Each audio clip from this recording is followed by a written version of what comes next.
The biggest risks of flying with the ATA was the fact that pilots were flying an aircraft they'd never flown before, from the many diverse types of aircraft there were. ATA, you had to make your own decisions. In the Air Force, you never made the decision whether or not you were going to fly. You were told, you fly today. Everything sort of comes by stages, and we were the pioneers of women flying, I suppose. During the Second World War, the vital task of supplying aircraft to the Air Force and the Royal Navy fell to the civilian men and women pilots of the Air Transport Auxiliary. By early 1944, aircraft were being moved from the factories to bases at a rate of 2,400 a month. In preparation for the planned invasion of Europe, No. 1 ferry pool at White Waltham near Reading and No. 9 at Aston Down near Stroud were designated as invasion ferry pools, providing support to squadrons preparing for D-Day. Don Hoare and Eric Viles were both stationed at Aston Down. Even though much has changed in the intervening years, a visit to the airfield brings back vivid memories. I always describe the No. 9 ferry pool at Aston Down as being a drab hut on a West Country airfield, miles away from anywhere. And that's basically what it was. Well, this brings back a few memories, doesn't it, of the old airfield?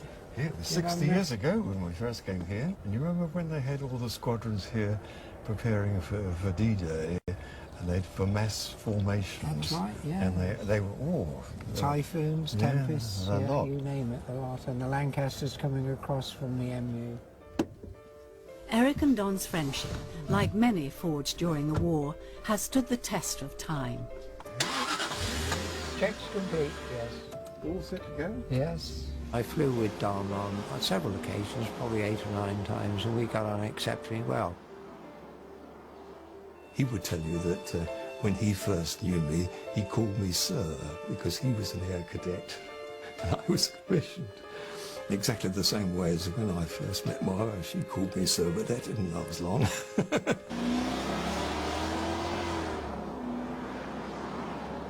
One of the jobs I used to do when we were flying was to fly on the taxi Anson. So my job was to sit alongside the captain of the Anson and wind up the wheels. It was 112 turns, and that took some doing, I can assure you, because by the time we got the wheels up, it was time to wind them back down again. And I often used to wonder, was it worth the effort? But I'm sure it was. It saved a lot of fuel. My goodness me. There's the old air raid shelter. Yes, over there. My Remember? goodness. And Oh, then indeed. the hangar was the other side of those trees. Yes, where we used to keep the Ansons. That's right. And Yeah. look at the poor old empty shed. Look at the Oh state dear, oh it's in. dear. Let's have a look inside, see if there's anything left. Ah.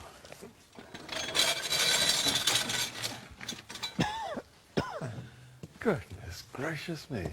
I wonder whose kit this is. Yeah, I remember the split level. Do you remember they used to have the cars up there? That's right. And the towing vehicles down here in this section. Yeah. I still have to ring Bill Curry when I get back home and tell him we've been back to his old domain. Office. He still left a few papers behind. I'll tell him. I'll tell him. Right.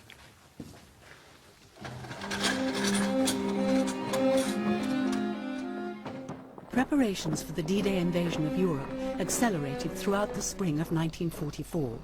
They were meant to be secret, although everyone sensed that something big was about to happen.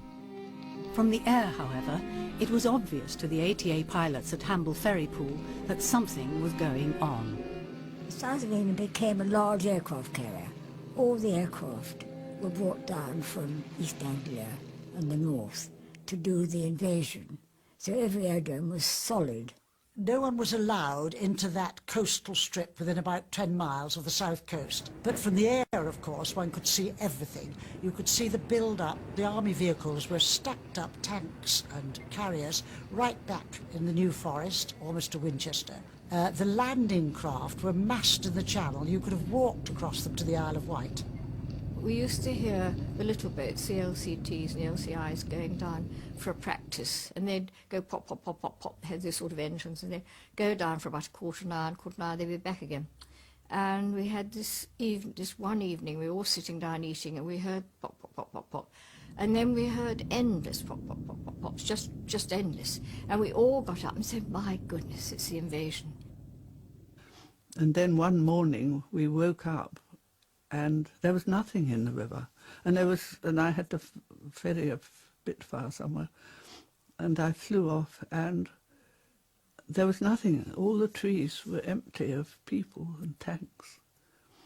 And that was very moving, you know, to think of them all going over there and what was happening. Dead silence everywhere. On June the 6th, 1944, D-Day landings began as the troops, landing craft and planes that the Hamble pilots had seen from the air forged a bridgehead on the Normandy coast. 6 months later, the ATA returned to Europe when 2 Hurricanes were ferried to an airfield near Dieppe from Aston Down. The first ATA pilots, of course, to fly back into France was Hugh Burger, the commanding officer, and Maurice Harley, the French pilot who was based with us. Within a few weeks, the ATA commenced regular ferrying flights to Europe. As well as carrying out their traditional role of ferrying fighters and bombers to frontline squadrons, some pilots joined the Air Movement's flight section, taking on the task of moving people, injured soldiers and supplies all over the continent. I did quite a number of flights when it was full of all kinds of things. It was loaded to the gunwale very often that I had to go in through the emergency exit into the cockpit from the outside, and then they shut things down after I got in. Some pilots, like Johnny Jordan, were recruited for special missions, including transporting high-ranking German officers back to Britain for interrogation. Well, the people we were collecting were nearly all generals. Most of them were German Army or German Air Force.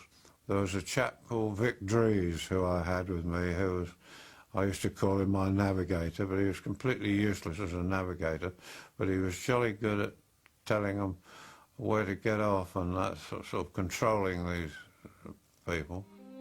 Johnny also rescued people from the countries the Nazis had occupied, landing on roads if there wasn't a nearby airstrip.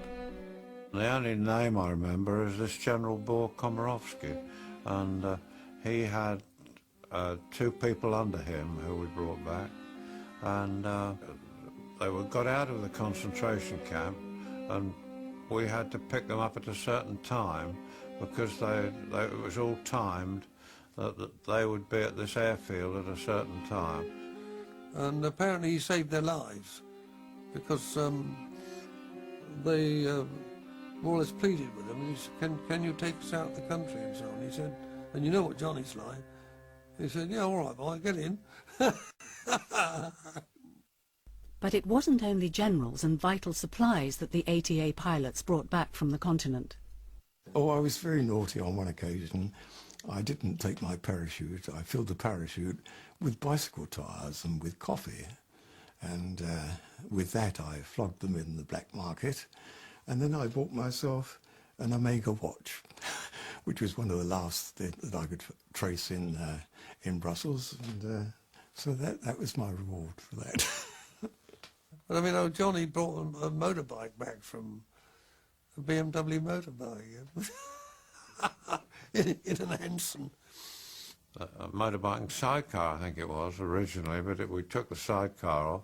Marvellous motorbike, and I always remember being very pleased with that and using it for several years afterwards too.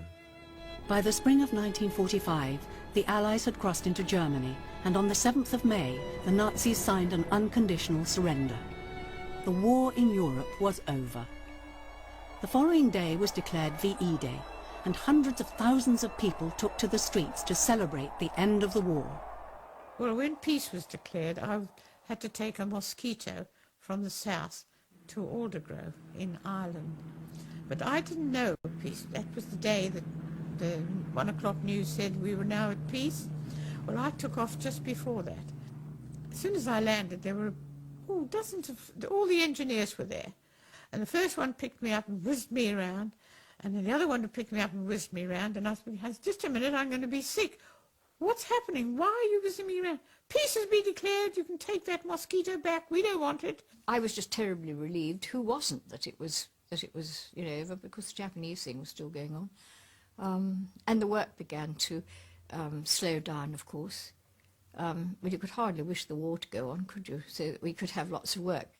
Well, It was very wicked, really. I could have wished the war had gone on longer because I was enjoying myself so much, and I knew that I was doing a job and flying aircraft that I'd never fly again.